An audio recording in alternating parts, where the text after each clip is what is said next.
Happy carrot வணக்கம். இன்றைக்கி நம்ம ஒரு இயற்கை சட்னி, அதாவது அடுப்பிலே வைக்காமல் நேச்சுரல் இன்க்ரீடியன்ட்ஸ் வச்சு நம்ம ஒரு சட்னி பண்ணி தோசை மேலே ஸ்ப்ரெட் பண்ணி சாப்பிட்லாங்க. அதுக்கு தேவையான பொருட்கள் கொத்தமல்லி, கருவேப்பிலை, பச்சை மிளகா, இஞ்சி, புளி, அப்புறம் பொட்டுக்கடலை, பிங்க் சால்ட்டு.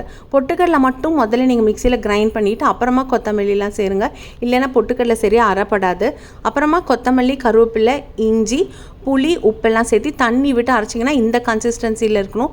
இந்த கன்சிஸ்டன்சியில் உள்ள இந்த சட்னியில் முதல்ல நல்லெண்ணெய் போட்டு நல்லா மிக்ஸ் பண்ணி எடுத்துக்கோங்க. அப்புறம் தோசை ஊற்றிட்டு தோசை மேலே இந்த எண்ணெய் கலந்து வச்ச சட்னி. எண்ணெயில் ஹெச்டிஎல் கொலஸ்ட்ரால், அது உடம்புக்கு ரொம்ப நல்லது இல்லைங்களா? ஸோ பேலன்ஸ் டயட்னா macro nutrients and micro nutrients இருக்கணும். அதாவது அரிசி, உளுந்து, விட்டமின், மினரல், கொத்தமல்லி, இஞ்சி, இது எல்லாமே சேர்ந்து ஒரு தோசை 130 கலோரி தான் இருக்கும். And around this very healthy one. இதை நீங்கள் எல்லாருமே நியூட்ரிஷியஸாக சந்தோஷமாக சாப்பிடுங்க. நன்றி, வணக்கம்.